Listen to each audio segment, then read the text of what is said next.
செய்தியை பார்த்து வருகிறோம். சங்கீத கலாநிதி விருதை பயன்படுத்த டி.எம். கிருஷ்ணாவுக்கு உச்சநீதிமன்றம் இடைக்கால தடை விதித்திருக்கிறது. இது குறித்த விவரங்களுடன் செய்தியாளர் சுசித்ரா இணைந்திருக்கிறார். சுசித்ரா, விவரங்கள்.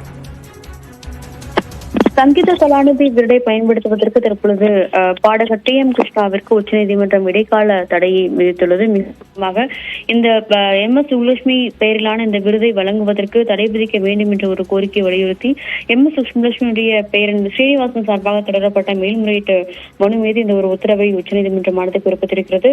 2 நீதிபதிகள் கொண்ட அமர்வானது தற்போது அதிகாரப்பூர்வ உத்தரவை இடைக்காலமாக பிறப்பித்துள்ளனர். நீதிபதி ஹிருஷிகேஷ் ராய் மற்றும் எஸ்.வி.என். பட் ஆகியோர் அமர்வில் இந்த மனு என்பது விசாரணைக்கு எடுத்துக் கொள்ளப்பட்ட பொழுது சங்கீத கலாநிதி விருதை டி.எம். கிருஷ்ணாவிற்கு வழங்கியிருப்பது நீதிமன்ற அவமதிப்பாக கருதப்பட வேண்டும் என்ற ஒரு குற்றச்சாட்டை எம். சுப்புலட்சுமியுடைய பேரின் தரப்பில் முன்வைக்கப்பட்டது. மேலும் அதே சமயம் டி.எம். கிருஷ்ணாவினுடைய தரப்பிலும் இதற்கு ஒரு விரிவான விளக்கம் என்பதும் வழங்கப்பட்டுள்ளது. எம்.எஸ். சுப்புலட்சுமியை அவமதிக்கும் வகையில் தாங்கள் எந்த ஒரு கருத்தையும் கூறவில்லை.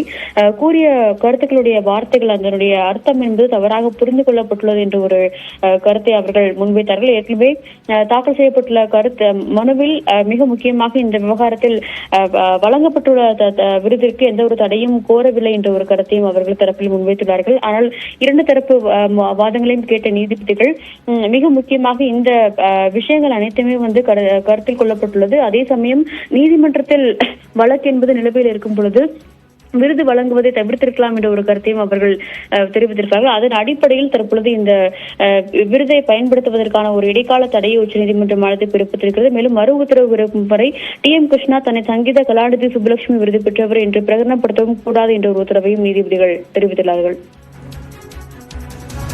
விவரங்களுக்கு நன்றி.